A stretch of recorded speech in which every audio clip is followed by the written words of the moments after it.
We all know there are certain threats coming in our future. And as preppers, it'll be difficult to know which ones will take place and which ones won't. Let's be honest, we live in troubled times, very troubled. And there are certain threats that are more realistically going to happen than others. And of course, depending on how you live and what you do to stockpile, etc., it may depend if you'll survive that threat. I mean, for example, let's say you're a homesteader, you make your own food. Obviously, food supply shortage is not going to affect you as much. So let's take a moment and discuss some threats. Threats that might be coming. We have to take a look at all these. And I'll let you decide which one is a possibility and which ones are probabilities. But I want you to stay to the end, and I'm not kidding you, because I'm going to give you the number one threat. The threat guaranteed that is going to affect you and may even kill you. It's a very real possibility. It's a very real probability. And this video is not just hyperbole. It's not clickbait. You'll see. But we'll take a look at a whole bunch of possible threats, like, for example, hyperinflation and an economic collapse. It's happening all over the world and has happened historically. Things will happen like you'll lose your savings, maybe lose your car, lose your job, and maybe even lose your home. Because in the Great Depression, which was not a full economic collapse, mind you, people lost their home. Even if they completely had their payments up to date, hadn't even been late on their payments at all. In the fine writing, the fine print, the banks can still take your home back just because they're weary about the whole situation with the economy. And not to mention your retirement will often simply become worthless, leaving you nothing. Artificial intelligence, not just lay people, mind you, but AI experts, computer experts, this is their fear. They fear because artificial intelligence is becoming more intelligent at an exponential rate. And soon enough, it will outsmart mankind. I mean, think about this. If AI is connected to the internet, which it will be, and everything's connected to the internet, which is, well, soon AI will have control practically over everything. So many worry about World War III, which is a very real possibility, not to mention serious supply issues, rationing, cyber attacks that go along with it, a loss of infrastructure, and even physical attacks on our soil. And our sons, daughters, grandkids, we worried about conscription. There's a very real possibility a draft will start again if this scenario plays out. And along those lines, civil war seems to be more realistic every day. Just watch the news. This will not be a war fought on faraway lands like we see on TV. This will be in your neighborhood, outside your home, brother against brother. And think about it this way, the first Civil War, which was so long ago, still had more casualties than World War I and World War II combined. What will the next Civil War look like? Another fear is an electromagnetic pulse, like from a nuclear detonation, or a coronal mass ejection from the sun. An electromagnetic pulse, or an EMP in our upper atmosphere, or multiple going off simultaneously from nuclear weapons, would have catastrophic results. At the very least, will completely collapse our grid. A coronal mass ejection from the sun will have very similar results. Both literally could send our country into the dark ages for years. Not to mention, for a coronal mass ejection, we're at the beginning of a solar maximum, so it's a very real possibility. How about government totalitarian control? It's simple. Political leaders want one thing, power. And for some, once they get a little power, that's all they want is to grab more power. History proves this. Totalitarians, dictators, tyrants, they get some power, and next thing you know, they're in control of everything. History has shown this over and over again. Or maybe a collapse of our food system, either man-made or a catastrophic natural event. Either way, our food industry is in jeopardy. And it's interesting, just a few years ago, the U.S. produced enough food for the entire world. And now food manufacturing plants are disappearing at an alarming rate, at a record rate. Some are from bankruptcy, some are from fire, very interesting, and some are converting into other foods that we wouldn't even consider to be food. And if we thought we saw shortages before, just wait.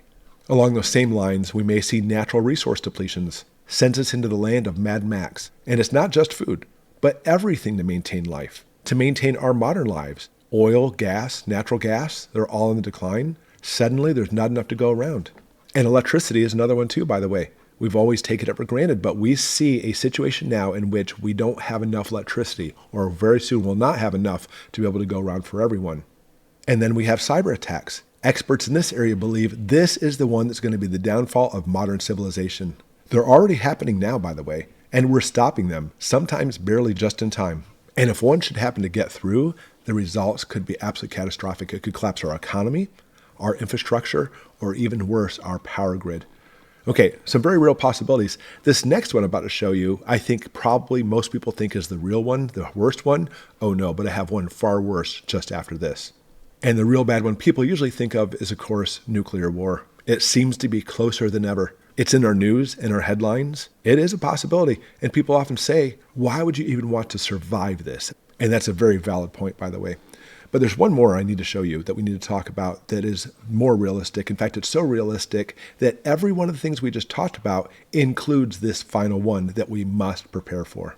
The worst threat known to mankind is mankind. Okay, just stick with me. We've already witnessed in the past few years people fighting against each other all the time, but that's nothing compared to what's to come. Because let me put it this way, depending on where you live, your situation, maybe you're out in the middle of nowhere, you have a homestead, you could survive some of those other things. But wait, could you? Because if you have a food collapse, you probably stockpile food or grow your own. Mankind still wants to get your food. Maybe an EMP, for example. Your home is protected. Maybe you have an EMP shield.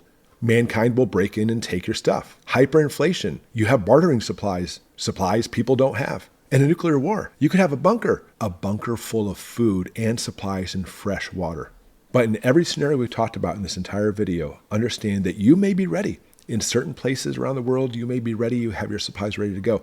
But we know that mankind overall is not ready. I would say only maybe 5% of the population is ready. And so the other 95%, when they go without, they're going to want what you have. So mankind, in every one of those scenarios, is the biggest threat. And hunger comes into play. Hunger is a huge one. Because as I say, there's only 9 meals between mankind and anarchy. In other words, the nicest neighbor you have will kill you in a heartbeat if you have something they want, something that you have. And they don't want to, they're just resorting to survival. But understand, that's not the worst part. Over 80% of the population lives in cities. And if you didn't know it, cities don't have farms, they don't have food. And the grocery stores only have about a 3-day supply. And that's like normal. If you just cut off the trucks to go into the city, that supply will be gone in 3 days. But if we're talking about something cataclysmic, easily every morsel of food will be gone within 24 hours, and here comes the chaos. Then all these hungry people will come pounding on your door. No, they'll be breaking down your door. We have to be ready, and you have to understand, mankind itself is the biggest threat. And you know what? The elites, they know this. Look at this article. You'll find this very interesting. Mark Zuckerberg and other billionaires are building massive hidden bunkers. We know that. I mean, everybody knows that they're building these huge bunkers. And the thing is, people keep talking about why. What's coming? Which of these scenarios are they preparing for? Is it nuclear war, or is it EMP, or whatever, fill in the blank? That's not the question. You're asking the wrong question. You shouldn't be asking why they're building these bunkers. You should be asking where they're building these bunkers. And this article will answer that for us. Let's see. Mark Zuckerberg's compound, $100 million hidden compound on Hawaii. He bought a 1,400-acre ranch on an island that only has maybe 70,000 people. Sam Altman from OpenAI and the PayPal co-founder, Peter Thiel, have an arrangement. They have a place in New Zealand. And look at this. This is another answer to the question. More and more uber wealthy people have been buying islands, or at least big chunks of them. And that's the answer. Because the question is not why they're building them. We know why. We may not know which thing is happening, but where answers the question. It's because of mankind. They know that, pick your scenario. There's so many of them. It's going to happen when that scenario takes place. Mankind is going to be the problem. So the uber wealthy know something's coming. I mean, so do we. But they're prepared for it by getting a bunker, getting away from mankind. They know mankind will be the ones that actually become violent in this whole situation. So, I don't really care what's happening. I mean, obviously, when you prepared for them, CME, EMP, etc., we need to prepare for mankind. You need to, too. You need to be able to be in shape. You need to be able to defend yourself, both physically and with weapons. That's what's coming, and that is your number one biggest threat. No matter what causes that threat, mankind, and I hate to say that, I love mankind, but that's your biggest threat, and most likely the one thing that's going to kill you and your family.